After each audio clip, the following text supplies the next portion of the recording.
call the Public Works and Planning Committee to order. I'm gonna ask Commissioner Sparks to lead us in prayer. That way, please. Dear Father in heaven, we come before you, Lord, with humble hearts, just asking for guidance upon this Public Works meeting here tonight. Lord, be with those that are suffering with sickness, disease in this county, Lord. Be with our leaders and be with our president, Lord, and just ask you for wisdom and guidance upon them. In your precious name we pray. Amen. Amen. Okay, the first thing, we approve the minutes for the last meeting. Move to approve. Second. All in favor? Aye.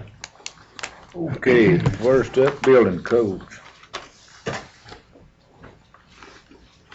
Gentlemen, Commissioners,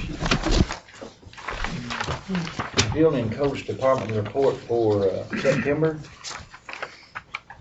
We issued 151 permits. Plan review fees was $325. Permit fees was $33,099. Plumbing fees was $4,895.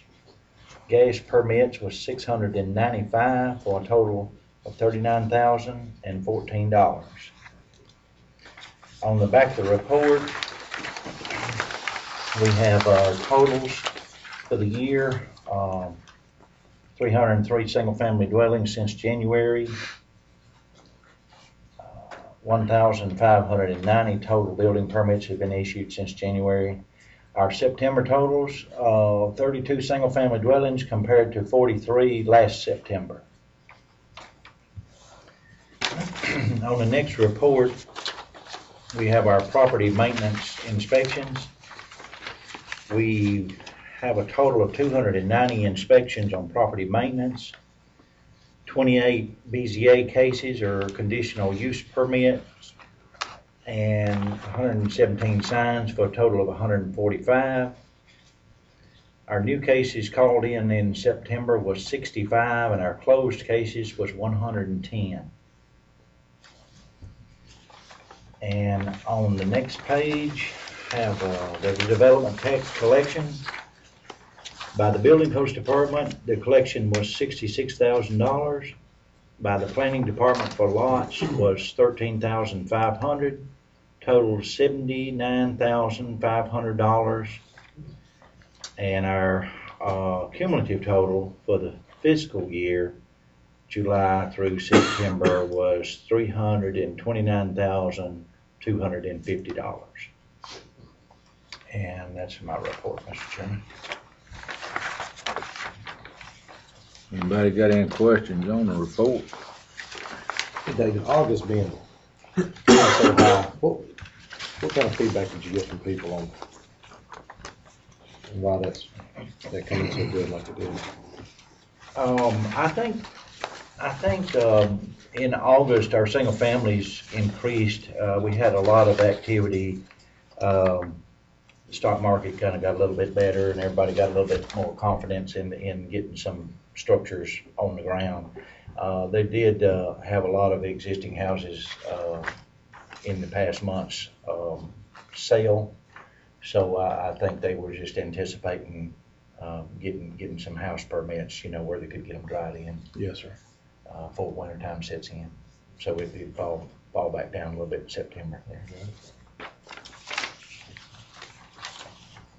But activity seems to be good. A lot of the builders and contractors say their phones are starting to ring. Activity's picked up some, and but we've still got a long, hard road to recovery. Well, I think, anytime you got some good news out there, I think people are looking forward, and that's certainly some good news. Those were impressive numbers for August, that's for sure. Because your average would be what, 40, 45, you think? Yeah. And they come in at what, 61 for August? Mm-hmm. Mm-hmm. Yeah. Any other questions? Could anyone take a motion? Motion to approve. Second. All in favor? Aye. I do have a question or two about just from, I've had some calls about how to go through the complaint process. If you've got a neighbor you don't like and you know, if you got a, if your neighbor is violating some codes and all, subdivisions versus non-subdivisions, we have quite a disparity, I think, in the regulations, on a lot of issues, and that changes noise and a lot of other issues on things. But I guess what the question was, if you could kind of briefly explain the process if somebody has a complaint that somebody's doing something that they don't think is up to codes, do they need to, and I real briefly send it, do they just need to call, do they need to do a written complaint, and what would the process be and how that would do? Because I've had several people.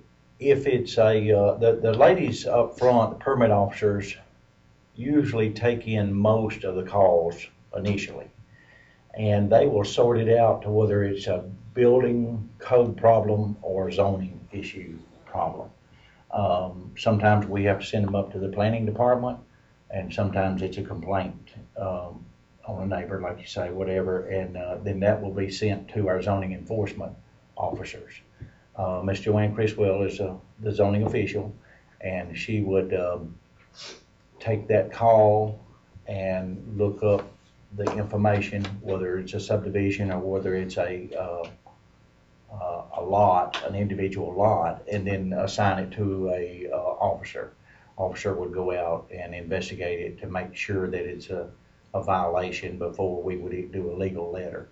Legal letters usually are at least a 10-day notice to correct the problem before we take any other action. So they do have an opportunity to take care of the problem before we would proceed with either court or other procedures. Also, they're guided up to the planning department if they need a conditional use permit to operate whatever type of business, a landscaping business or lawn mowing service out of their house or something like that. We would send them up to planning department for continue to try to get that approved through the right channels. The noise ordinance covers major subdivisions, 4 lots or greater. It does not cover individual lots that are not in a subdivision. Our number of vehicles that you can have in a subdivision, unlicensed or inoperable, is 1, and out on a tract of land is 3. So there's a little change there also. That's unlicensed. Right, okay. Unlicensed or inoperable. And then our noise ordinance covers major subdivisions also. So it would not be out in the county on individual lots and recorded subdivisions. So if they call in and they get the letter sent out, and then there's not any, the situation hasn't improved, then ultimately then the county would take these people to court, or do they have a fine imposed, or how does that work? They can always appeal our decision that they're in violation, and that appeal would come to me, and then we would set up something with our Board of Zoning Appeals or in-house, you know, to where we could work it out to what type of violation it is. They do have an opportunity to remedy the situation or get approved for whatever type of business or operation that they're doing, or even noise. They can appeal that to the Board of Zoning Appeals. But usually we give the 10-day notice, and we don't have any other options if they refuse to remedy the problem. Our next step is court case. So that's what we would pursue long term. We work with people while we can, you know, on it. So there was a period of time that they have to correct it, and after Right, that, then the county wouldn't take. Okay. Yeah. I just kind of want to be clear. But if they're not, there's really not. They'll be directed to either Ms. Criswell or the planning department, either one, when they call in the complaint. Now, you get into substandard housing, we do have a form that you do have to come in and fill out. And it has a lot of questions on that form to the reason why you feel like this structure is substandard and what is your part in the substandard structure. whether you're renting or neighbor or a mother, parent to the person that's renting or something like that. So that's only in the Substandard housing. Housing. Right, Okay. yeah. And we get involved with our zoning enforcement on that, and also code and state legal. State environmental also on that too. Okay, well, thanks for explaining that, because maybe if people are watching, they can get a better understanding how that works. Okay. Thanks. On the major subdivision, is there also a 2-acre rule? There is On a the tile region. rule, right, there is a, in the ordinance, tract of land that is in a subdivision that is 2 acres or more, just have to cut the perimeter of the lot. Right. They don't have to cut the entire lot. Is that also for the noise? That doesn't apply, does not No, apply that's for the noise? just for the Just mowing, noise. right. Okay, we'll take a motion. Oh, we already had that. Do you? Already voted. Okay. Anybody else got any questions? Thank you, appreciate it. All in favor? Aye. We already did that. Okay.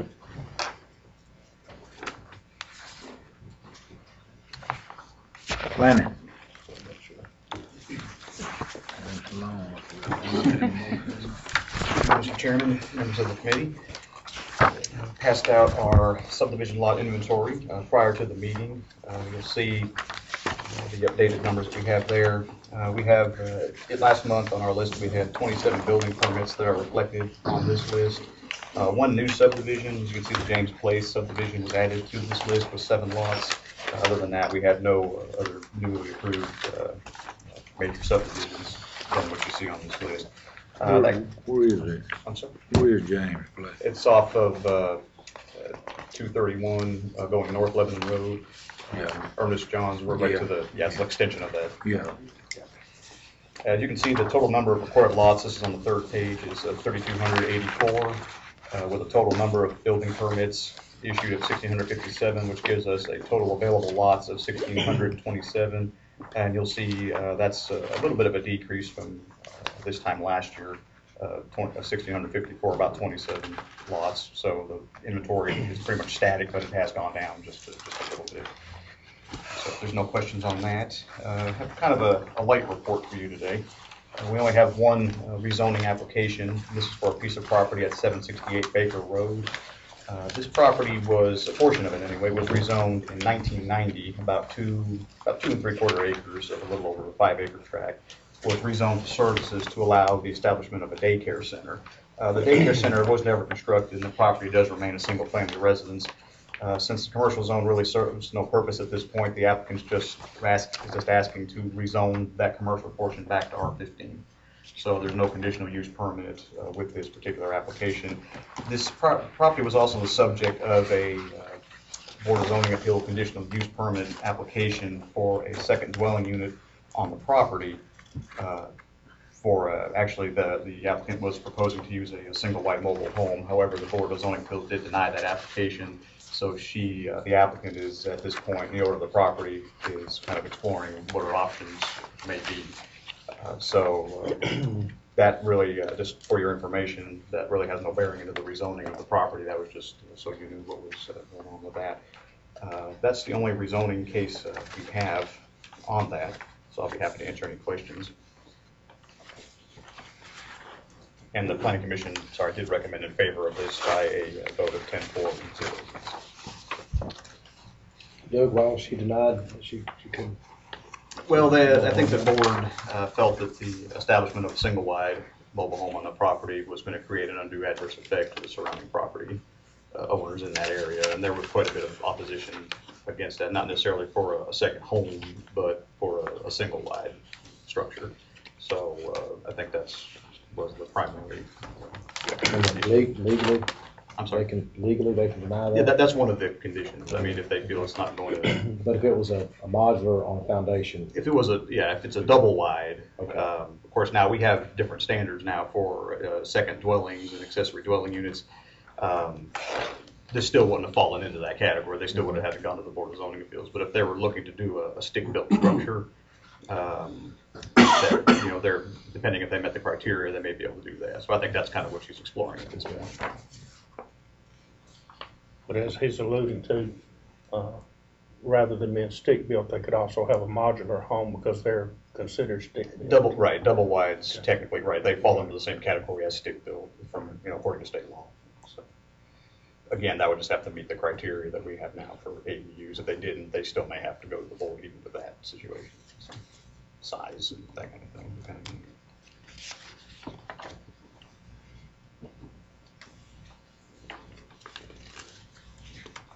Okay, I'll take a motion to approve this report. Motion to accept the report. Second. All in favor?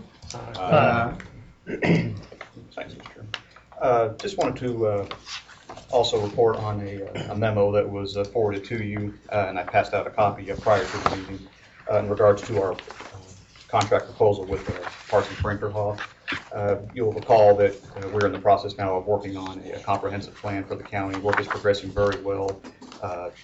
Beside the point, we're going to be having a community-wide meeting on October 22nd at the Blackman High School at the cafeteria at 6 p.m.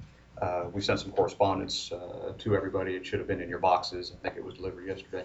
But we encourage you all to come. Anybody who's watching might be interested to come to that as well. So we are making very good progress and are looking forward to the completed plan and our revised regulations.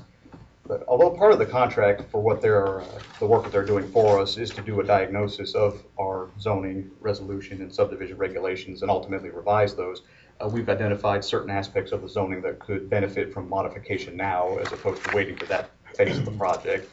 The main thrust would be to work with the consultant team to identify some alternatives to our current rezoning process, as you're familiar with. Most of our zonings go through the rezoning and conditional permit process. Some alternatives could be allowing certain uses by right in commercial and industrial zones and shifting the conditional use applications from the Board of Commissioners and Planning Commission over to the Board of Zoning Appeals. Of course, any changes to our zoning structure would ultimately have to be approved both by the Planning Commission and also by the Board of Commissioners. This isn't a situation where we'll wake up one day and we'll have a brand new zoning structure that everybody will just have to get used to. You know, this will be something that'll have to go through the public hearing process.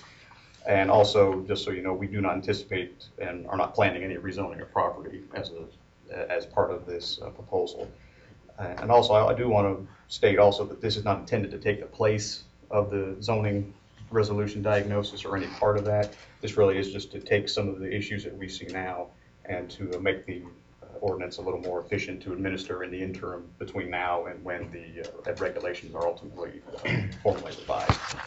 So we proposed a consultant about possibly amending their contract to help us with that.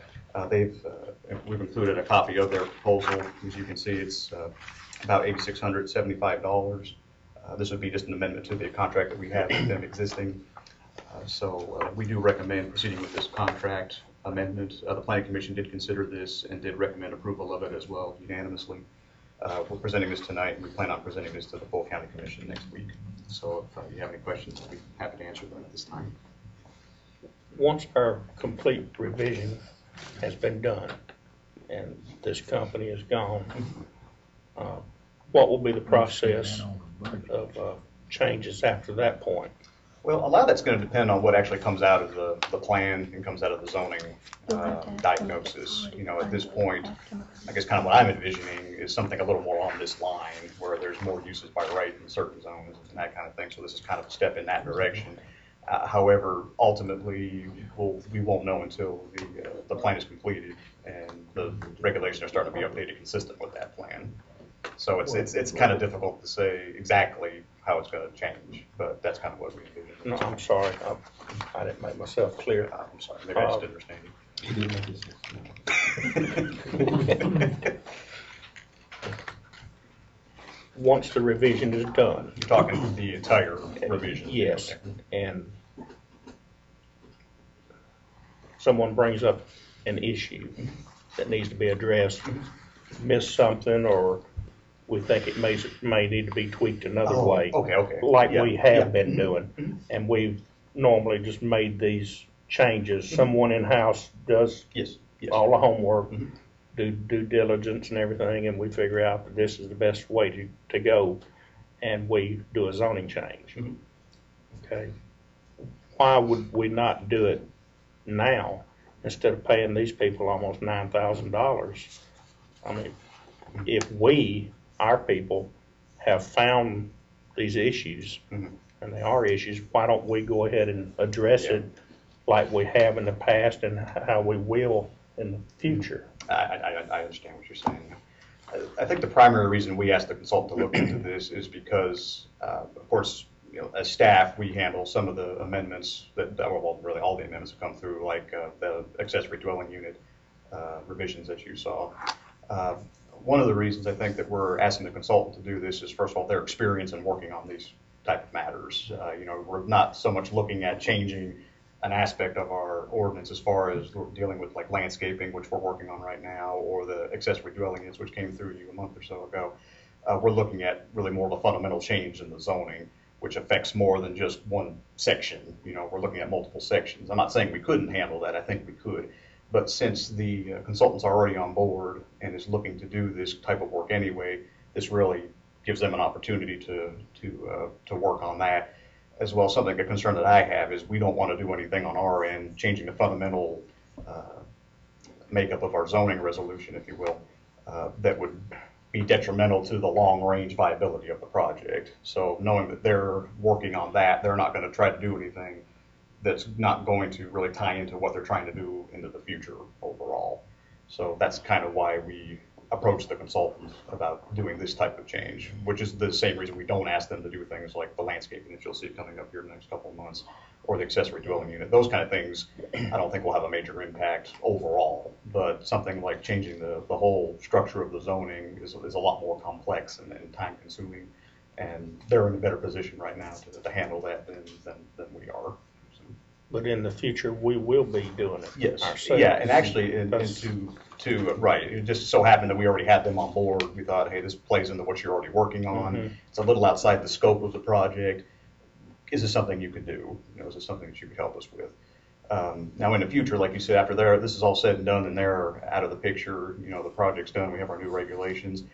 I fully anticipate, actually, after about 6 months or so, that we bring back some changes, which you would call the glitch ordinance.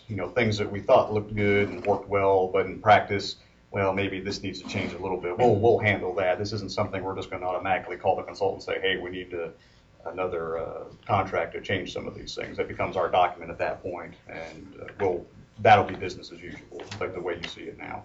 But since they're already working in this direction, we felt this was really a logical extension of the project. So do I understand that this would be to develop some quick recommendations to fix things that are right on the face of everything and would be expected to relieve some of these problems more quickly? That's our intent, yes, sir.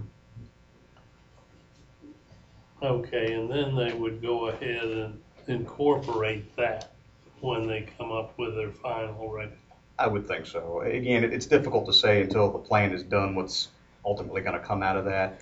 But again, being in a position that they're in, working on the plan and the zoning and the subdivision regulations for that matter, they're in a position to be able to coordinate that and not do something that's going to be detrimental to the project. So there is perhaps an experimental element to this too, right? Well, if what we think can be fixed quickly doesn't turn out to be, then we still the chance to correct it. This isn't right. I mean, this isn't meant to be the be all end all. It's more like an interim thing. That's correct. Right. If we can take some of the stuff that needs doing right now and get it done. Correct. Okay, thank you. Do you have money already approved for this? In our budget, we don't have anything we could really move. We're going to work with finance on that. If we're going to be spending that money, we ought to send it to the budget. Yeah, I fully anticipated this would go to budget.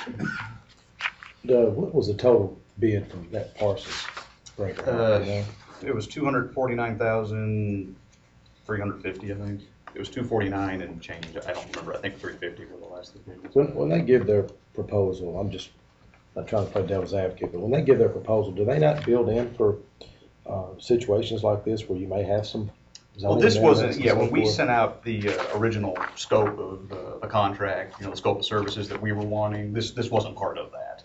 So I guess the answer to your question is, this kind of thing, no. Now, there is something in there, I believe, for incidentals and things that, a lot minor things that may come up, but this really is outside of what we asked them to bid. So, yeah, so none of the consultants we looked at had this in there. What about the legal cost here? $3,500, are they using? They've got someone locally in Nashville, I believe, is where the gentleman is, Okay. that they're contracting with. They're subcontracting, I guess. So it would be a specialist, more or less, that they would retain themselves to Correct. do this. Correct. Someone in fact, when we first asked them about this, they asked if we wanted someone who was from a more of a national standpoint or someone who was more familiar with local codes. And we told them, well, of course, someone who's more familiar with local codes and ordinances and the state law would be preferable, and that's what they did. Well, just for my own education here, down the road, if we do look at something in-house with the legal department, is this something that you feel like we could do in-house? Yes. Your math, the same scenario come up, we could do it in-house. Yes, I mean, I think we could do it now, really. It's just the timing involved might be, by the time we were able to really fully tackle it and get it through the process, it may, timing of it just may not work out right. But in When you this say situation, timing, I mean, as far as by the time we got done with it and were able to really hammer something out with our limited staff and resources, that by the time we got it done, it'd probably be time to go through the full overhaul of the ordinance anyway. They're anticipating a month to 6 weeks to be complete with this. So as far as the whole comprehensive study, what's the time frame for that? The study, the plan part of it, we're looking at spring of next year. Probably, I'd say late spring, April, May. The ordinance amendment after that would be about another year. So I'd say late spring, early summer of 2011, I guess that would be the total time of the project. I think April, May of 2011, I think is what, I don't have the contract right in front of me, but as best as I recall, it's right around there.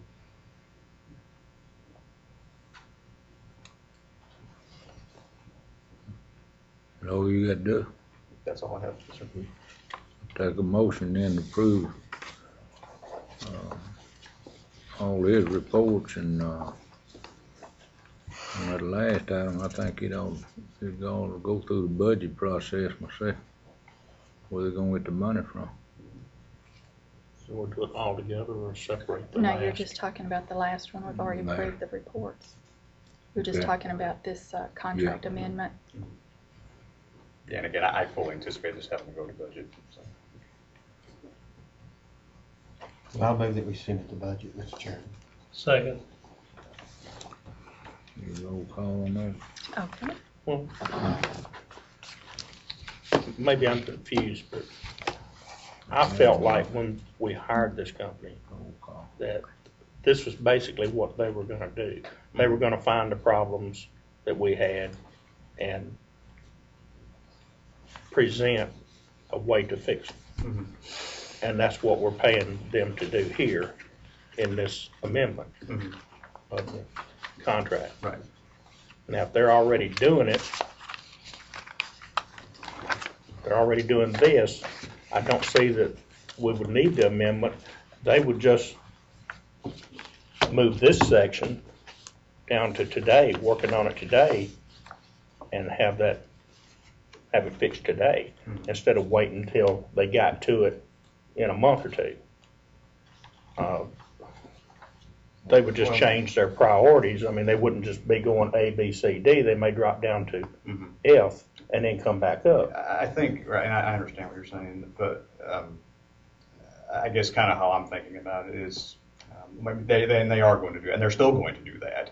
I mean, they're only looking at really one focused area of our zoning resolution at this point, and that's the rezoning process.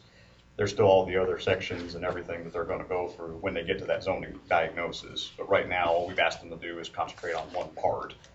And that was outside of their scope originally. You know, that they did not anticipate having to do that. So, which again is why you see the slight increase in the cost. But I do see where you're going, and there may be an opportunity when they get to the zoning diagnosis, they may look at this, okay, well, we know we've already fixed this. You know, there may be some savings on the other end of it.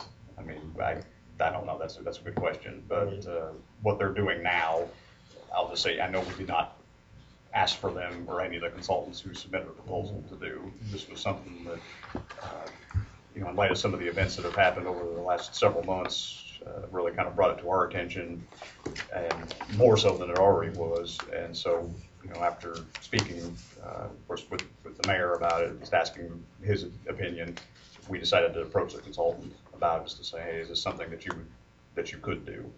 So that's kind of how it came about. Yeah, what you're saying, Commissioner Johnson, is the reason I was saying it needed to go through budget, because I know for me being on there, that was a question I had. Why would we be paying them when we already paid them this? He's gonna have to convince the budget committee when he gets there, the way I see it. Yeah. And I think it'll be addressed there. Either pay now or pay then, and if we pay now, then I think it should be addressed within the amendment that when they get to this later, that we basically either not pay it again or we'd be refunded. That's the only way I would vote for it if it was worded something like that. Well, we're not gonna. That's what I say. I think surely the finance director and the mayor, along with the budget committee at that time right there, should be on top of it the way I see it. I'm sort of like you are tonight. The reason I was saying I think I need to go to budget, because sitting here right here, I might have to hear more than I am right now. But we're either gonna send it, whether we're in favor of it or we're not, and well, we're just voting to send it on to the budget committee. What I'd add. Was that the motion? Well, motion can be what you want it to be. I mean, was the Commissioner motion Gooch was just to send it to Send it to budget. forward to budget. no recommendation? Doug, I want to ask, on the presentation of the County Planning Commission, we're charging, I guess, 2 legal hours at $250 an hour, and then 8 hours on $115 an hour, and then they're charging, they're duplicating the same thing to the full commission. Isn't it the same presentation though? Probably about the same thing. I mean, it's of course two different bodies, but. But how you being charged 2 extra legal hours at $250 an hour, $500 if you're just doing a presentation? I guess that would just be the time involved and them coming to town and doing the presentation and then going back, traveling. How do you have legal costs with that? I'm just curious. Well, just, I guess, billable hours, again, driving here or spending time here. Yeah, but I mean, legal hours. The attorney's gonna present it. I would imagine it'd be kind of a joint, you know, the attorney would be there to answer questions as well as the consultant, I guess. That's $2,800 just to do a presentation. That seems to me like that's just cost of doing business. And we're paying them $250,000. I mean, the presentation to me is part of just doing due diligence, just doing your job. Well, but we're asking them to do a different job, are we not? This, like I said, I mean, this is outside. I understood that to be the thrust of what you presented. That's correct. Yeah, this wasn't something we had, on the front end, had anticipated. Was of working with some kind of an interim structure during the project. And there are lots of projects that are like that you know, that not only, and I've read about several in this planning journals and whatnot, where a firm comes in and part of their project is to come up with an interim resolution or ordinance, whatnot, while they're working on the overall project. So, but again, that wasn't anticipated when we first came up with this. It's something we thought about, actually, but it wasn't anything we decided to pursue at that time. Yeah, that was gonna be one of my questions, budget committee, with, finance director in there. Are we gonna be having these come up all through it? Yeah.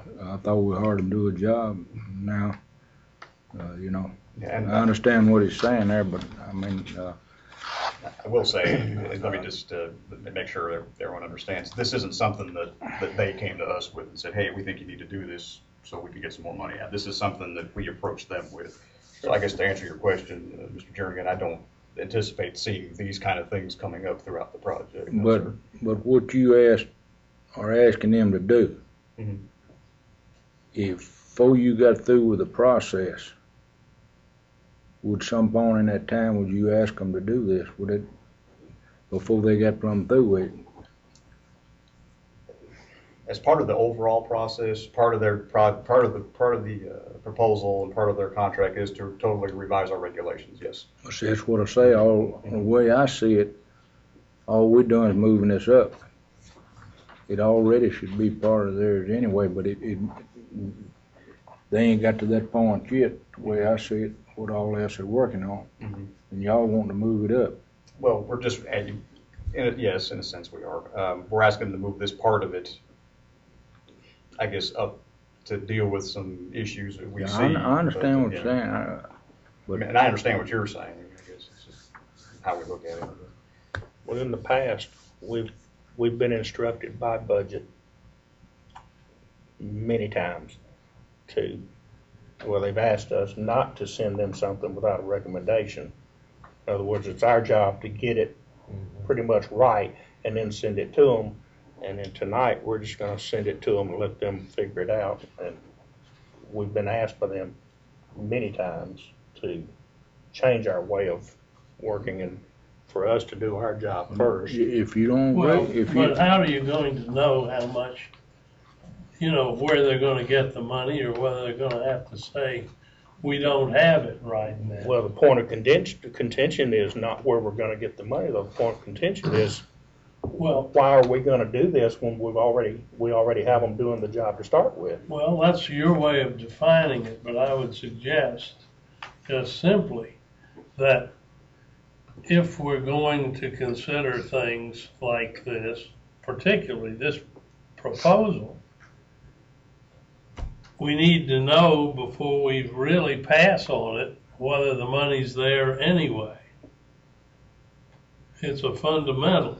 If you know Gotti the money, then you can't do it. And if it's the will of the committee, of course, we'd like to see it move forward, but at the same time, if there are questions and concerns you'd like us to look into, we think that these issues are important, but at the same time, I don't know if we're necessarily at a critical mass or boiling point, so to speak, that putting this off for a month, that, give us a little more time to talk with the consultant.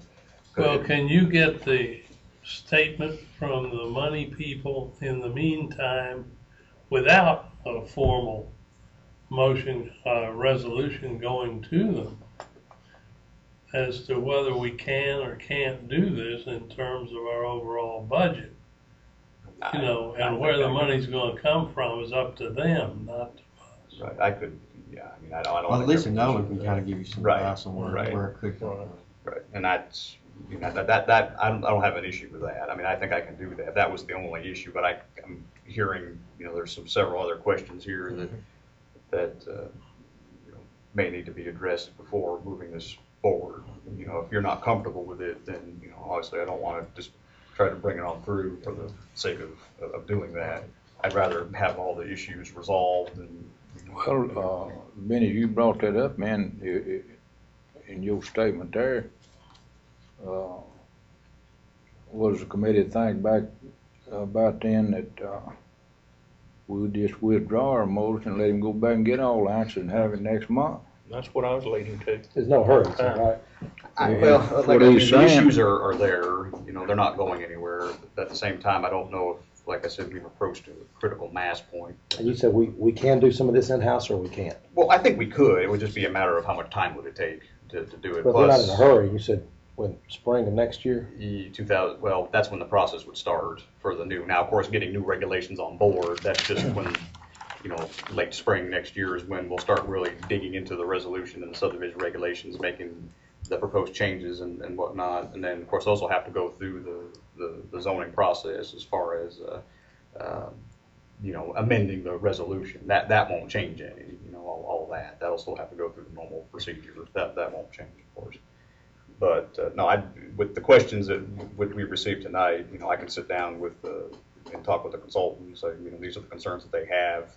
Can we revisit some of this? Maybe after they hear how you're kind of looking at it, they might be willing to back up and look and say, well, yeah, some of these things we're going to be doing anyway. Let's change some of this around. That's a possibility. So we can certainly look into that. Mac's been wanting to say something down there. I just got one question. You got to go back to the consultants and ask these questions and give you an answer. Then you got to bring it back to us. So, wonder if the answer that you bring back from the consultant is not feasible to this committee. So why can't you just have a representative from this consultant be in next month's meeting? We can do that. Now, actually, and I guess this is kind of my fault, but I didn't think I needed him here tonight because he asked. And I said, well, I wanted him there at the county commission, the full commission meeting. Yeah. I said, plan on that. I said, but as far as the committee, I would just take it through committee and I'll just answer any questions if there are. And I guess that was kind of my oversight. So I can certainly say something to him then for next month. Well, if he comes to the committee meeting, is he going to be charging? Yeah. Well, it's a good question. I mean, part of this is I would have to verify. I wouldn't think so. I mean, this really is, although this is related to the same project, it's separate from what they're already doing. So, I mean, there's a certain amount of legwork and groundwork that they have to do in preparation for getting a contract. All the time that they spent, getting their proposal together for us originally. I mean, of course, none of that was billable time. So I would kind of see that in the same way. Yeah. You want to withdraw your motion? Well, let me just say a few things real quick. I certainly approve the concept of moving this stuff up to help you guys out. And I think that if we just approve the concept and send it on for you to get that information for budget, which budget meets Thursday night, you don't have time to do that. You don't have time to get this information for budget, do you? I mean, as far as whether or not the money's available. Well, I'm talking about getting these questions that are here. I think that you would have to go back to the consultant and redo this proposal, and that's what you don't have time to do before Thursday. So I guess I'll just remove my motion and then give you another motion. I'll withdraw the second, so there's no problem. I think it'd be the best thing on the circumstances. The other thing is if you can clarify the point of separation, where this quits being a part of the regular project. What makes it so? Right. That would help. Yeah, I'll definitely work on that. I think that's what he's gonna have to show. I mean, and ultimately, if you decide that this isn't something that you want to do, we just go on business as usual. That's certainly, your decision. We just, again, through the course of our everyday interaction with the resolution, identified these things and felt they were in a position to more quickly address them than we could. So that was really the main thrust behind it. Another thought I had too was you've already done part of their work because you've identified a problem and that's what they're supposed to be doing. So why would they charge us when you already done part of the work? So, I mean, a lot of ways to look at it. You got anything else, Doug? No, sir. Mr. Williams, you got one more question, right? I just got a question. Now that we're off of this one, I was noticing the planning commission had a plats meeting, and in that it came up about a turning lane out on 99. That's the property is in Gary Farley's district, but the road and all the neighbors that are complaining about it are in mine. So, but my question about this is, you're not planning to bring the changes back to the full county commission? Well, the only change that was really made, and I don't necessarily think it was a change necessarily. It was the way that the condition, you're talking about the turn lane. Turn lane, yeah. The way it was worded in the conditional use permit was that a turn lane be added pending, or if allowed by TDOT. The applicants and their engineers met with TDOT and has relayed to us that TDOT has asked them to bond the improvement, the turn lane, pending the widening of Highway 99. Now, the turn lane that you're referring to is shown on their site plan. You know, it is there, and it is part of the approved site plan. Now, if TDOT comes back and says, well, we don't want you to build it right now, we want you to wait, there's really nothing as the county that we can do about that. So as far as, I don't really see that as a change. That's really TDOT's prerogative. Now, if it turns out that TDOT says, well, we've changed our mind, we're not going to let you bond it, you can go ahead and build it, you know, they're not going to have that option. They're going to have to build it based on the site plan that was approved, their conditional use permit, and of course, TDOT specifications.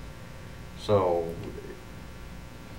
I don't necessarily think that was a change that would have to have come back through, because if TDOT doesn't allow it, there's really nothing we can do about it anyway. Or if they want to bond it for the future, there's nothing really we can do.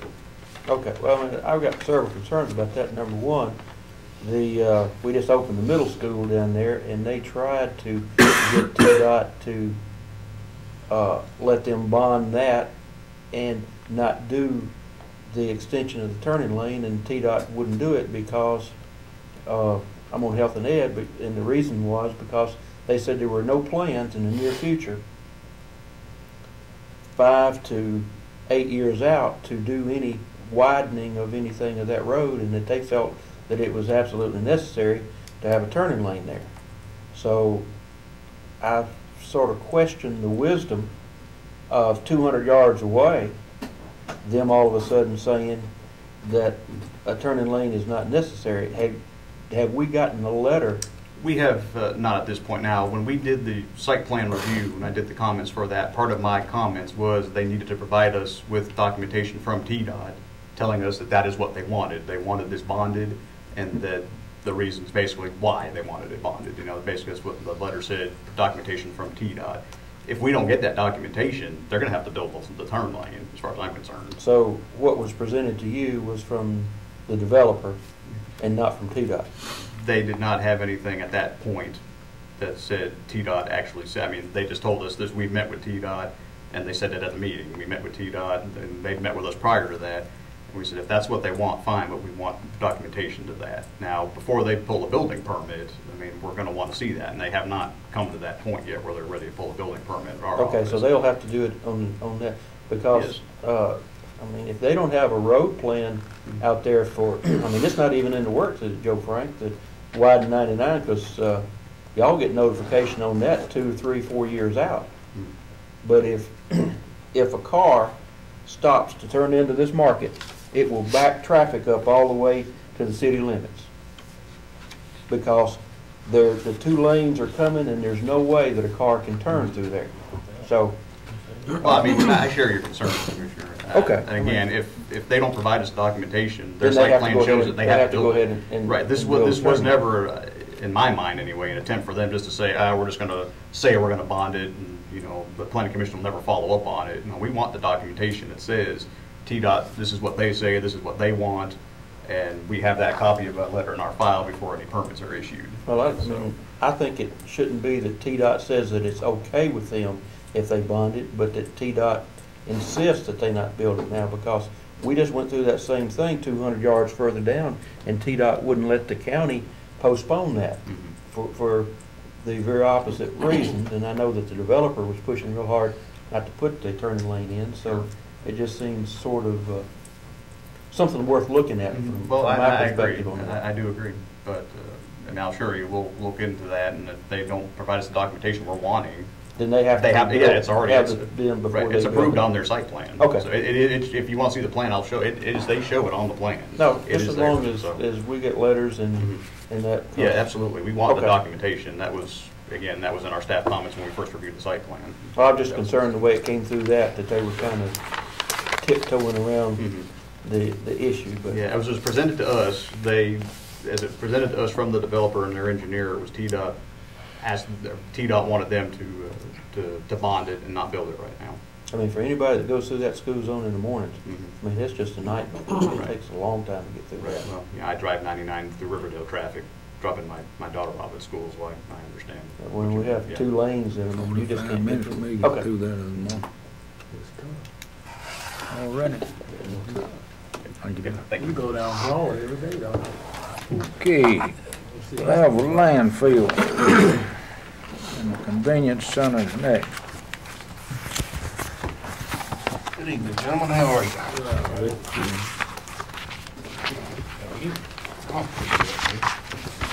The landfill report is a little bit slower than normal. Actually, the weather, all the rain we've had, it's kind of slowed the activity down a little bit.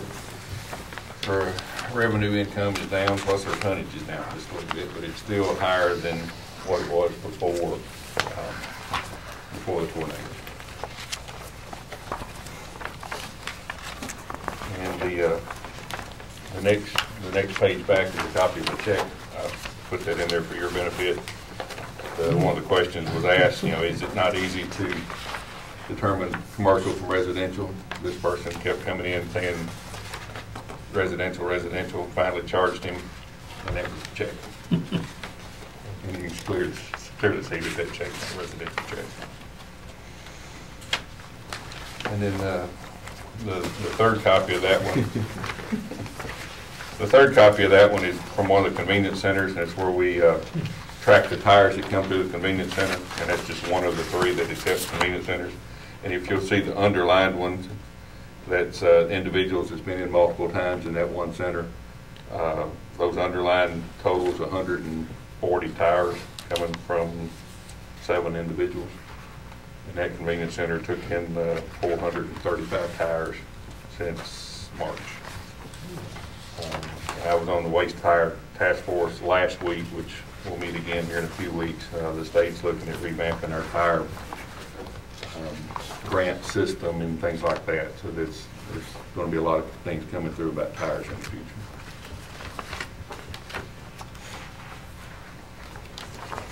But the reason I've shown you that one on the convenience center, and that's just one of the 3. The other 2 are really similar. It's not the same people, but the same type of things. Is they're getting around our systems where we provide the service 10 free off the rim, and then we charge $1 each after that. Well, those individuals are circumventing that system by doing what they're doing. How much more does that cost us? The tires, that's one thing that we were dealing with Thursday and Friday of last week. Currently, if you buy a set of tires, you pay a pre-disposal fee of $1.35 per tire. The tire dealer keeps 10 cents of that, the state gets the rest of it. Then the state Department of Revenue takes that money that comes in from each county and determines how many tire sales are within your county, and you get your grant based on that funding. So these tires are used tires, which are not part of that grant.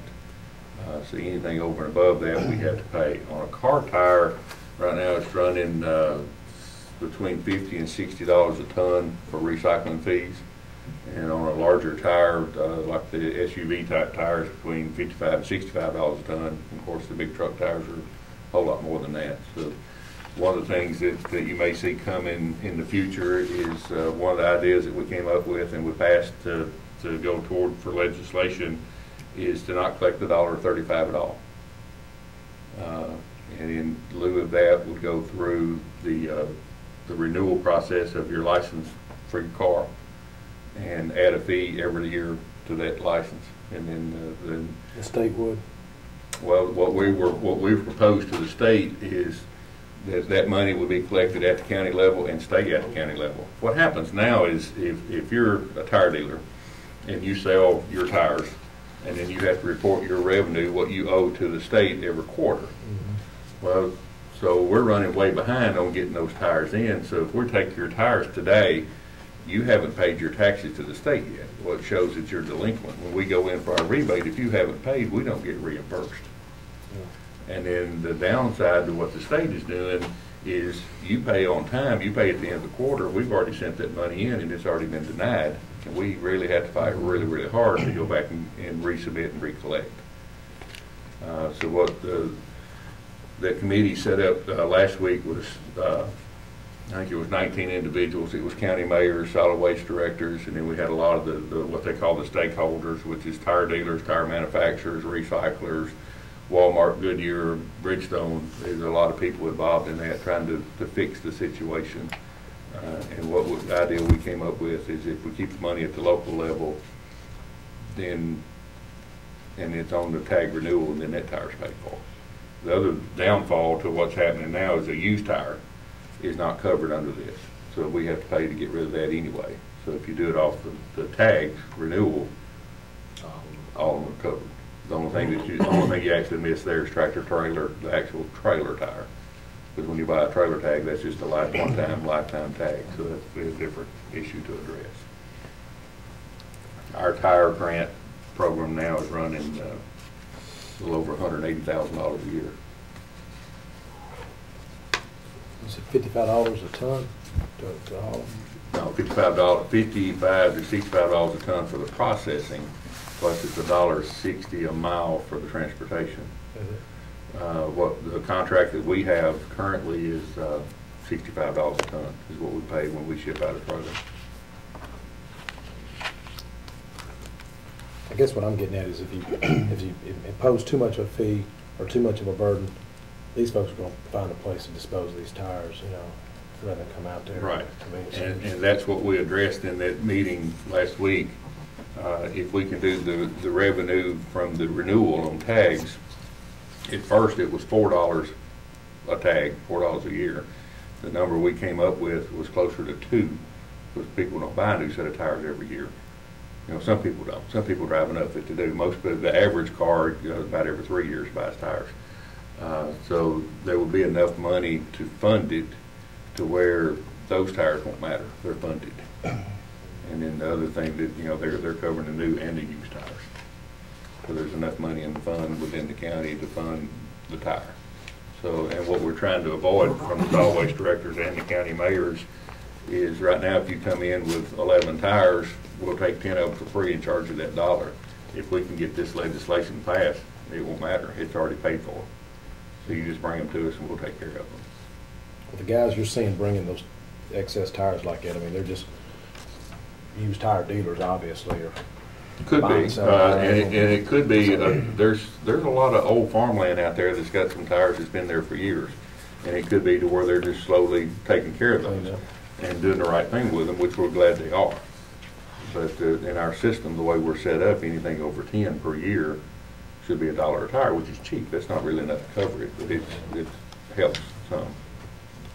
Well, you have one race car driver on here. I looked at those names. I don't know any of them. Say we do or don't? I don't. They still take tires.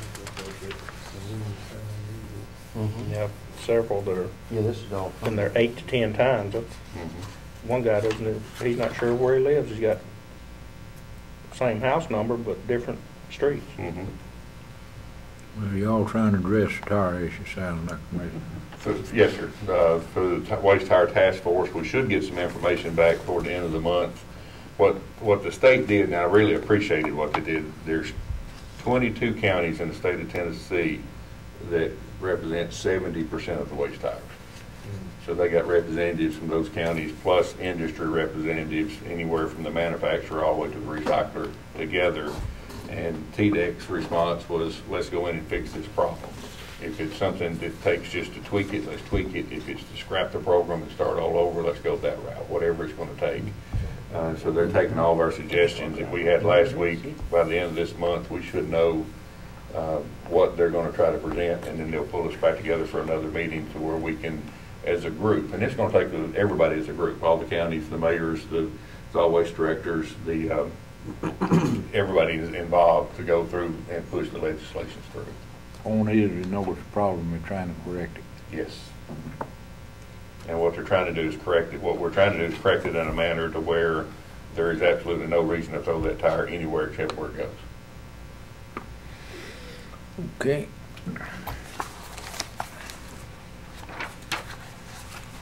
We'll move on to the convenience center report. Yes, sir. Okay, the convenience centers are actually quite a bit slower. I do have a sad note to share with you. Mr. Ernest House was our convenience center attendant out on Bevel Road and passed away. So we had some issues out there today related to that. We weren't prepared for that, but I'm sure the public will understand. Trash is actually down. We're still down quite a bit. I've got some more reports to show you on that. But we'll keep on keeping on. The very last page will show you how much is down.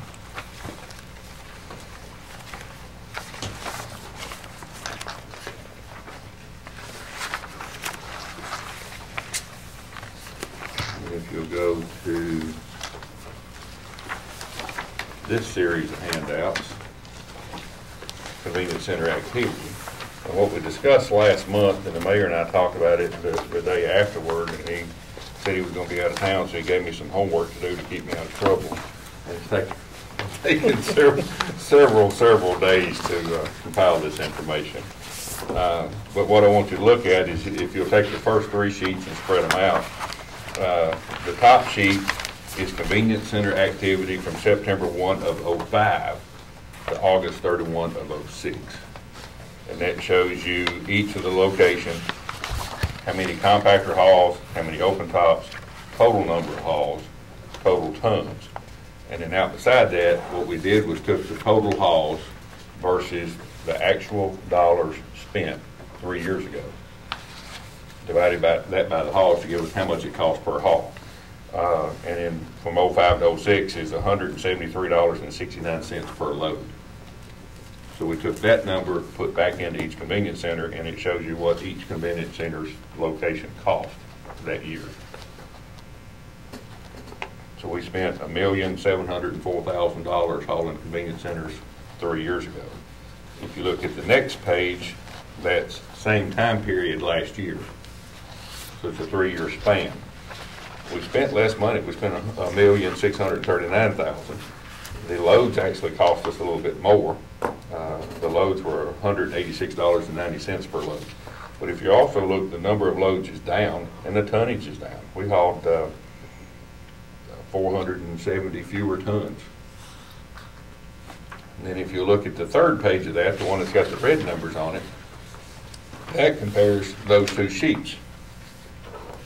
The first column shows you the tonnage and how much each center went down in tonnage. The second column shows you how much each center went down in hauls. And then the third column shows you how much decrease in what it costs to haul. And they've got a few in black that shows you the increases there. So we actually spent $65,000 less money hauling the trash 3 years later. This just correlates with growth in the area. Well, it's growth, but it's reduction in hauls. The big reduction in haul is brush. 3 years ago, we was hauling brush. So that's 1,081 fewer loads. Not all of those were brush loads, but a lot of them were. And then, of course, the economy is a whole lot less, or a whole lot worse than it was 3 years ago. You can see how much Sand Hill and Weekly's increased. Yeah, Weekly increased 205 loads, over 500 tons, and $61,000 more just to operate that one center. It goes to show you what y'all been saying that, but And then the bottom, the very bottom a figure lot of people coming in there. on that page in red shows you what it costs to operate on a Sunday. $257,000 to operate all the centers on a Sunday.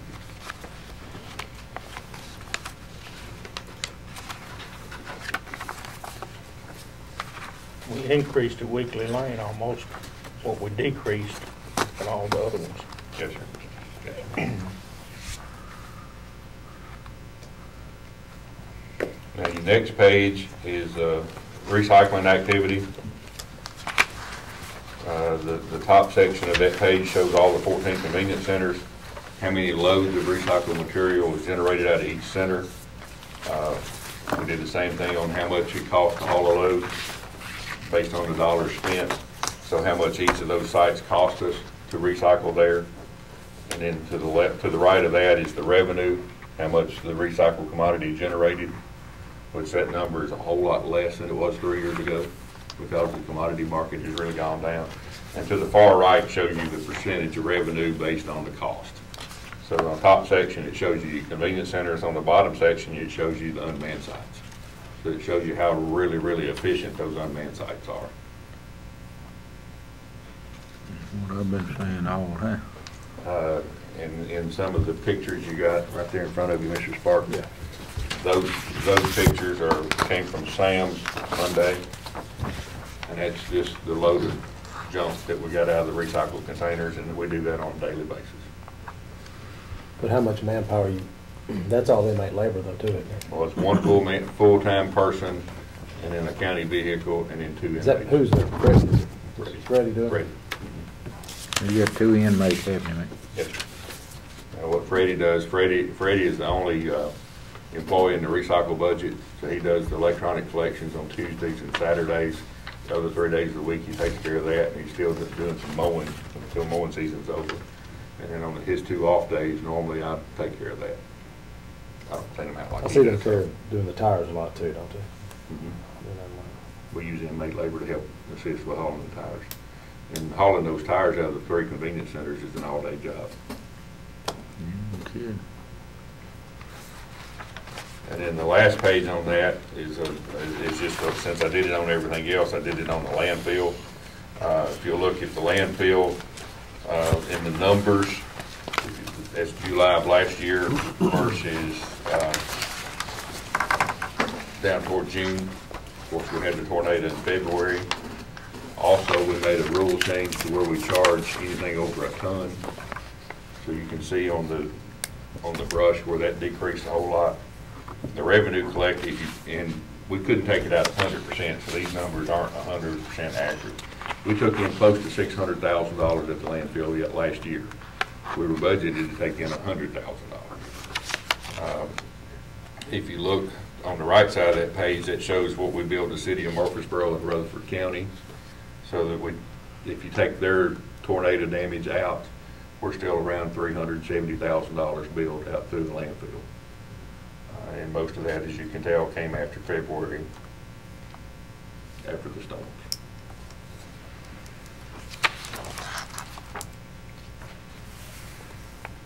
Any questions on the reports? Well, I got him repressed on the report. I think it looks real good how you got it broke down. Yeah, I think you done a good job on that. Well, could you not, and this kind of tells me that we need to look for some more unmanned sites then. We need to get rid of the unmanned sites. Let's tell you, If we could get more of that, the recycled material out there. Oh, recycling, yes, but the unmanned side of it, if you look at that report, you got 14 convenience centers that cost us $190,000 to recycle, 4 unmanned centers that cost $173,000 to recycle. We got $35,000 in commodities out of the 14. We got $12,000 out of the 4. The percentage, if you do the average, your 14 average 19% rebate. Your 4 average 7% rebate. So countywide total number is 13 is the average. Well, what do you figure in as far as your labor costs? You know, as far as because here, obviously the only cost you got is the cost of your man with inmates. And, To go around and clean up the mess, yes. I mean, I know that's a. he just cleaned up a mess, so you still ain't getting true recycling when they haul that off. A lot of it's, he just getting what's on top. He's getting what we can get to. Yeah. In my opinion, we can say all we want to, but as long as you got these like this where people can come in any time, night and day, throw what they want to in there, they're gonna keep doing that. That's just human nature to people. That's why we need some large man sites. It needs to be manned, it needs to be compacted. I don't disagree with that. But how bad is recycled separate from trash? But how bad is the problem with people illegally, just throwing stuff Terribly in bad. the trash? Is it? We call BART once a week, and what we do is take photographs just like you see there. If there's information, name and address, we get that, we turn it over to BART, and of course he does his deal with it. He wins some of the cases and he doesn't win some of them, depending on how well we take our pictures and can prove that yes, that's where it came from. I was over at, we're starting a phone book drive. If you've been to some of the unmanned sites, you've seen a phone book container there. And I went to Sam's, had a driver going to deliver a container, and I was going to put the banner on it. The driver got out there before I did and actually brought the wrong container, so I asked him to go back and get the correct container. And I went down the street getting a cold drink and came back. Well, when I came back, there was a little black SUV pulled in between the containers and a lady standing on the bucket and digging out aluminum cans. Yeah. And I'm driving a county truck with a big seal on the door, and she looks right at me and keeps right on working.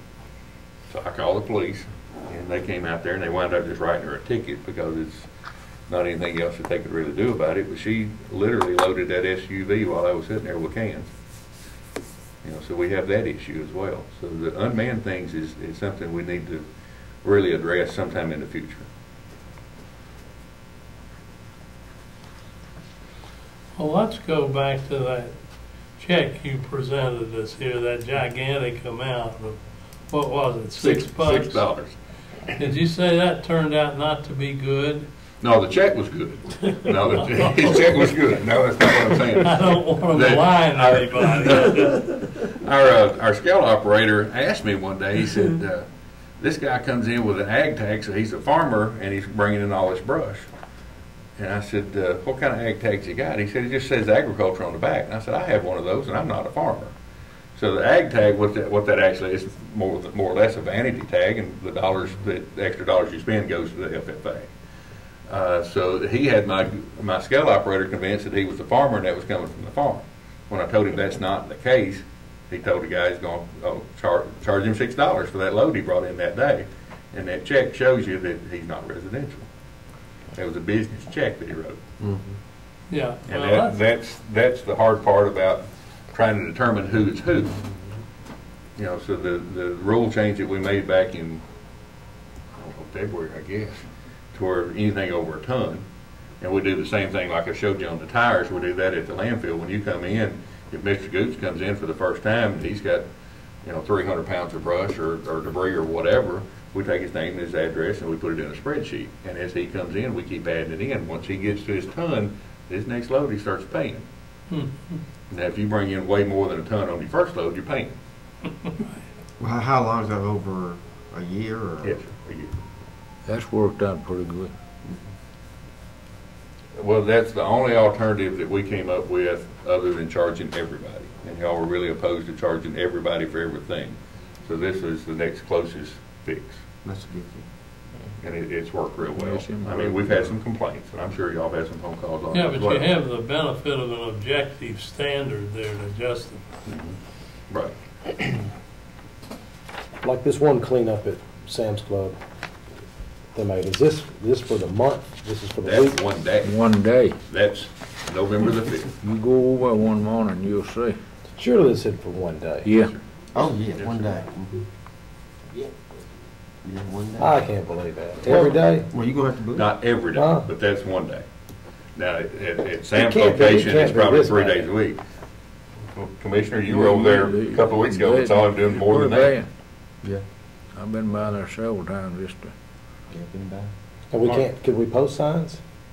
Yeah, you can post signs out the yin yang, but they won't read them.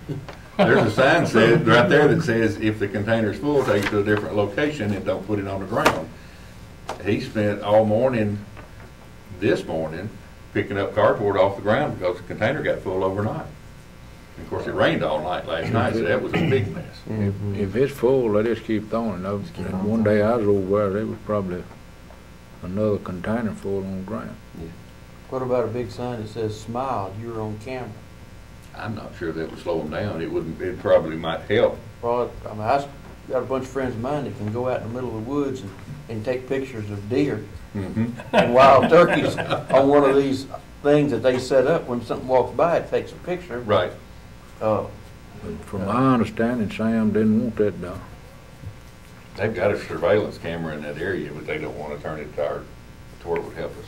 I mean, it's for their facility, and I understand that.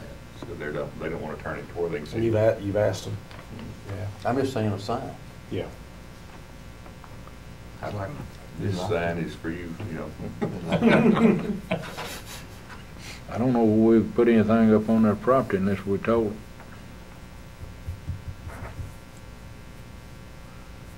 We put on the dumpster, couldn't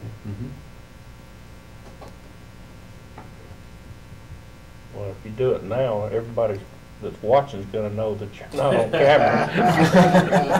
Who could Bart, Anyway, the point he tried to make. Maybe all four of them. Once you said it on TV. well, if it's such a problem, can Bart not just hang out over there and start signing people? Oh, he's Oh, got all no. kinds Well, of things to do. Lord, he's That's got old. covered the whole Bart done everything. In town, Rutherford County, where they gun will stick a tag. Now, Well, the, he's got to go to all the schools in the mornings. now, the police officer that came We to need write the another lady a Bart. ticket said that he didn't even realize the containers were there. I So he think, said he would start monitoring a little more often, but he's just one of the city police officers versus, Lord, I don't know how many they have. I think the point he trying to get at, somewhere down the road, if we're gonna be in a recycling, you're gonna have to look at management. If you're gonna do recycling. I agree. And I think that these centers that we got, we could do a whole lot better right there. And that's the budget amendment is going to address that. Okay. But Matt, could All I, right. along this line, this stuff right here, because this irritates me, I know it irritates everybody else. Can you not get with maybe the Day Newsroom, Murfreesboro Post, and see if they do a story on people doing that? Well, and the mayor is fully aware of the issues that we have, and we've been collecting pictures for quite some time. And he asked me to get with the channel, Rutherford County Channel 19, and I took a thumb drive, because all those are on a PowerPoint presentation. And the thumb drive I had wasn't big enough to hold all the pictures. I had to go get another one to bring them to them, and then we're going to do a little short 1-minute thing about contamination, basically.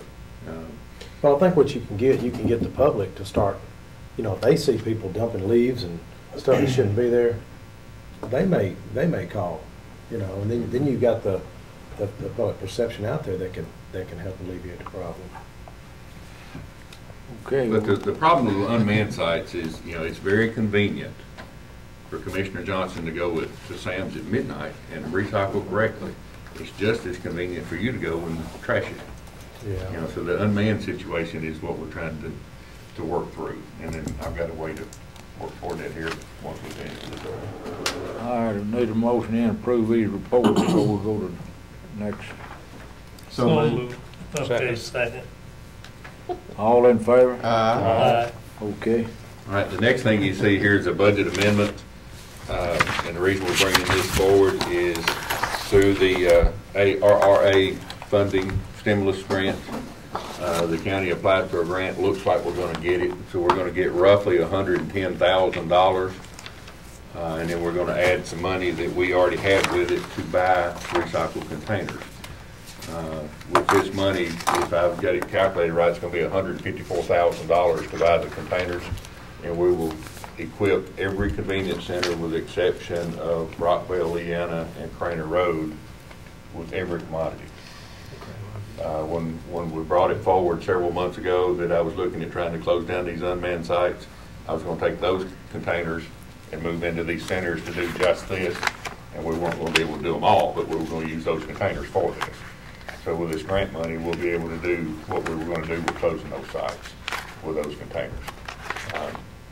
The other thing that we're looking at doing in this process is currently if you go to a convenience center that accepts glass, which there's only two, Smyrna and Laverne have the two that accept glass, you've got one container that accepts clear, brown, and green. Well, the colored glass can be mixed together. So what we'll do is put out two glass containers, one for clear, one for colored. That way we only haul it when it's full. Because currently our process is one segment gets full, you have to haul the whole container. So we think we'll reduce hauls by doing that. So this is some grant money that's supposed to be coming. The reason we need to go through budget is if you'll notice, it's not in Fund 116. It's in Fund 101, which is general account, but that'll be where the money is stationed until we pay for the containers. Looks pretty favorable, we're going to get it, but we don't have the money yet. I've already called we already have the bids in place, so I've already called the container company and told them we're probably going to get it, so they're already called their steel manufacturers, they've got their order ready to bring them in to get building. So if this process goes through, we think it's going to go through pretty quickly, we should have these containers in place by Christmas. We'll need a motion to send that on the budget. So moved. Second. Need a roll. When when these are in place, you're not, there's no assumption or, there's no assumption we're shutting down the unmanned, right? So, They're staying open Yes, sir. That's the. for that time. Well, this kind of Hopefully fell they'll in, go to using these. right. Right. This kind of fell in our laps. They were applying for the grant and they had some money left over that they really didn't have anything to spend. So I got a phone call, can you spend $100,000? I said, absolutely, when? Today. Well, we already had the bid process for the containers. So I went through and I'd already done the numbers to get ready to close those sites of what containers we needed. So it was a pretty easy put together to make this work out. And then we also have the recycle grant fund to where we can buy containers each year. So that will make up the balance of this money to where we can buy the rest of the containers. I think once we start down that way and they know they got them to all these centers, it's got to be improved. I agree, it'll definitely improve, but until we get manned, separated recycling from the trash lines, we're still gonna have a problem. Yeah. Yeah. Because people just don't want to wait in those long lines. Right. Well, 2 months ago, we expanded the Bradyville site. We had some property that we weren't actually using, so we expanded the fence, we paved it, so that area is designated just for recycling. So if you want to go take your trash, you can do your trash up in the upper part of the convenience center. Down below the gate is the recycle part of it. So if you want to come just recycle, you wouldn't even be in the trash, but you'd be in the same area, in the same fence, but you wouldn't be in that trash location. Don't use the same entrance gate. Yes, you would use the same That- entrance gate. That's the problem I'm talking about, is people don't want to wait in that long line. They want an entrance into recycling. Now, the one so that they you're can come speaking in and of, out. I'm sure is Weekly Lane, and that's, of course, these numbers show that it's by far the most busy. Right. And it's the one, it's the bigger issue for what you're speaking of. Most of the others this will work. Rockville and Leanna, the reason they're left out of the equation is they're too small. We don't have a location to put those containers. Craner Road, we're looking to make sure, we think we've utilized all the property there, but we may not have. So if we can expand that a little bit, we think we can do all the recycle there as well. What about on Rockville when we do that expansion there? And you'll have, right? If we can expand Rockville and double or triple the size, absolutely. Well, that's what their intent was with that property they brought on doing that. Okay, we'll call a roll on this budget. Ready? Ready? Commissioner Daniel? Yes. Commissioner Gooch? Yes. Commissioner Johnson? Aye. Commissioner McAdoo? Yes. Commissioner Sparks? Yes. Commissioner Williams? Yes. Commissioner Jernigan? Yes. Can I have that? Okay, now, on this flyer, this is something that Mimi's been working on real hard, and she didn't know I was gonna do this tonight. But after the meeting that I had today and tomorrow is the solid waste directors meeting for Tennessee, and I was at that. Only 11 counties in the state of Tennessee have a state-sponsored household hazardous waste this year, and we're very fortunate to have ours. Wilson County found out 3 weeks before they'd already advertised that they weren't gonna get it. And it was because they weren't collecting used oil. So this flyer is to let everybody know, and it's gonna be publicized at November the 7th, which is a Saturday from 8 to 1, and it's gonna be held at the City of Murfreesboro mulch facility, which is their public works facility on Florence Road. Hopefully that will be a permanent location, so we don't keep moving around. This could possibly be the last year it's a state-sponsored event. The state's just running out of funding on it, and what a lot of the solid waste directors contend is if this is not the last year, next year will be. Our Haley Road facility, once we get it completed, which is going to be a while, we will be able to take most of what the household hazardous waste takes. And we don't plan on taking the household chemicals as of yet. Now, if this goes away, maybe we'll have to relook at that, but what we're looking at trying to take there once we get completed would be electronics, which we're already doing. We already collected 250,000 pounds of electronics since July. We'll try to do the paint processing. We'll try to collect used oil, We're already collecting batteries. Something else is in that mix, and I can't think what it is. Would it be possible to add vegetable oil? A lot of people have cookers, and I know I've had 6 gallons in my car for 3 weeks. I don't know where to take it.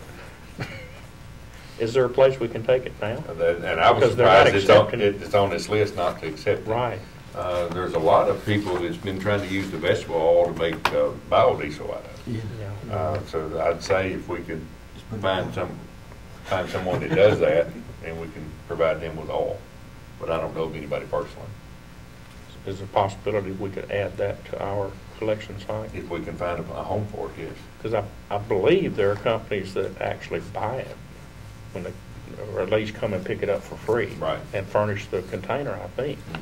You check that out. Yes, sir. All right, well, thank you. I have one other question Okay. here. Today in the mail, I got a flyer from the Burnt Knob Road Quarry people. And they say they're going to have, in connection with some kind of a big event day out at the quarry, tours of the quarry, and also they're going to accept certain kinds of hazardous waste, They're going to accept electronics. electronics. Well, they contacted me and asked if we could move our collection for that Saturday to the quarry. Logistically, there would be a nightmare trying to advertise that we're not going to be here, we're going to be there. So what I suggested to them was contact our provider, and they did. So our provider and the quarry has gotten together to provide that. So the county really has nothing to do with it other than introducing it to them. Okay, but the event is going to happen apparently, and so that's just another place somebody could drop off their electronics. Right. What the quarry was hoping to do, of course, you know, they're trying to keep their neighbors happy, and I don't blame them. What they're trying to do is invite them out there for the picnic or whatever it is they do, and on your way, if you've got electronics, drop them off and they'll take care of them. So our provider is going to be there to make sure it's all done correctly and all that kind of stuff, and that'll be free of charge as well. Okay, I just thought that ought to be mentioned since it is this month. It's toward the end of this month, but I don't know which day. And Mac, real quick, how often at the convenience centers are they cleaning the restrooms, that company?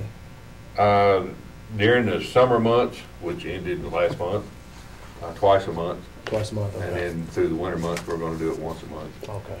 That's a pretty expensive deal. Is it? Well, the price didn't quite double, but close to double through the summer months. And you know as well as I do, through the summer months, those porta potties, if you only clean them once, get pretty rough. You couldn't use inmate labor to do something like that? The inmate labor is a good resource to use, but what you've got to be cautious of is to go pick them up from the correctional workhouse. Yeah. Take them wherever you need to use them, and then get them back on time. You wind up running a school bus route, basically, to pick them up, drop them off, and go back and get them. That's one of the reasons. There's two reasons we changed our hours of collection at the electronics. We were open till 6. Well, when we stayed till 6 and kept the inmate labor that late, we had to feed them. And then we didn't have any cars coming in. We had, 3 or 4 cars in the last 2 hours, so we started closing at 4. That way we can get those guys back in time that they can eat there. We don't have to feed them. Thank you. Thank you. Yeah. Were we going to have copies of all the rules? Did you bring in? Yes, sir. I'm glad you asked that. Okay. You had them anyway, didn't you? I'd just like to say I appreciate you as a department head, director, manager, all the hats. You don't just manage your department. You're actually out there cleaning out dumpsters that people Got one illegally more. dump in. Right.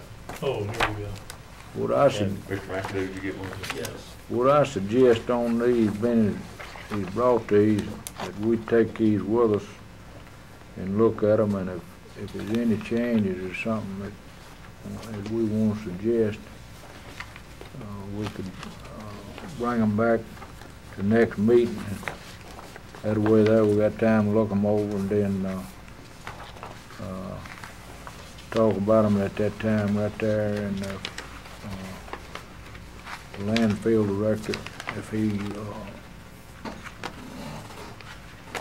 if we got him we want to, if we can agree on them, we will. If we can't, then him and the mayor can talk about them and come back the next month. I appreciate you bringing it. Thank you, Mr. Williams, for asking me. Well, I just wanna know what they are, so I can, Yeah. when people call me, I can tell them that's what it said. Yep. Well, the first two copies that you see is the website. The landfill has its own website, and that's something I've talked with the people here that do the website, is there's 3 websites. There's one if you go to the solid waste department, there's one for convenience centers, and there's one for landfill. Well, the solid waste and the convenience centers are identical. So we actually need to separate those out to where solid waste says this is who we are and this is what we do, and then there's links to the rest of them. So that's what I did, is make copies of those 2, and then that gold page on the back is the flyer that we handed out last year. So it's a little bit out of date, but some of the convenience centers still have those. And real quick, on our cost per haul you're talking about, you're really limited on what you can do to get that cost down, aren't you? I mean, even improving recycling's not really gonna get our cost down that much. Where those numbers came from is I got with the finance department, how much money did we actually spend 3 years ago? Not what we were budgeted, how much was actually spent. So that's the dollars that were truly spent, and divided by the number of hauls. And then I did the same thing for last year. And then we did the same thing with recycled hauls, how much was actually spent versus the number of hauls. That's where that dollar came from. Yeah. So if you remember, quite some time back, I told you it's about $68 an hour to run a truck. Well, that's pretty close, because those hauls, if you look at them, at the convenience centers, depending on where you want to go, the time frame, Walker Hill Convenience Center to the landfill is about a 40-minute round trip. Leanna's 50 minutes, Las Casas is 50 minutes, Weekly 60 minutes, Bradeville, Craner, Sand Hill, Almaville, Rockvale, those are about 90-minute loads. Eagleville, Christiana, Fallsville, Rock Springs, and Epps Mill is about 105 to 110-minute load, depending on traffic, school zones, all those kind of things. You know, if you run them and don't have any issues, landfill's not muddy like it has been. Most of the time, you can average those. Is that driving time and loading? Yes, sir. What that time is usually our drivers leave the yard with an empty container. Most of the time, it's an empty open top. So they'll go to the convenience center, set off an empty open top, pick up the full one, go to the landfill, empty it, and then go wherever their next load is. So those times are based on leaving the landfill. When they leave the landfill to go one load to the time they're leaving to go to the next. Did you have any trouble getting all this information out of the finance department? I called Elaine. Yeah, that's a good answer there. All right, thank you, man. Yeah, thank you very much. Okay, the highway department's got the road board Monday. The first item they sent forward was naming a bridge out here on 96 between mile marker 22 and 23, James McKnight Bridge. And we need to forward this on.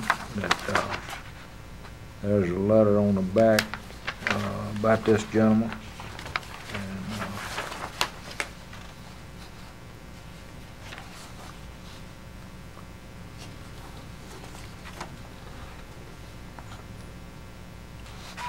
I'm pretty sure with this being a state road, we're going to have to send this to state and get them okayed. Well, I move we do so. Second. All in favor? Aye. The next item was drainage easement. Had one easement that engineer of public works presented there, and the board approved it in Key Estates. So we need. Motion to approve, Mr. Chairman. All right. Second. All in favor? Aye. Anybody got anything else? I got something that, just want to let people know that there's a B-17 at Smyrna Airport right now, and they've got free tours out there. They're not going to fly you, but you can walk in the aircraft, get out there, see all of it, and this Saturday and Sunday from 2 to 6, it'll be open right there at Doug Warpool Road off Threet Boulevard. I had the opportunity to fly in it yesterday, me and my son, and just a great experience to be able to go up in that aircraft. And but if you got any, if you got time to go out there, maybe bring your grandkids or your kids. Just a super experience to be able to do that. We're losing about 1,000 to 1,500 World War II vets a day, and just like we're naming this bridge after a veteran. I think it's great if y'all can make it. So this Saturday and Sunday from 2 to 6 at the Smyrna Airport, that B-17 will be there. Yeah, didn't they have an article on that in the journal? Today. Move adjourned. Thank you. Good night.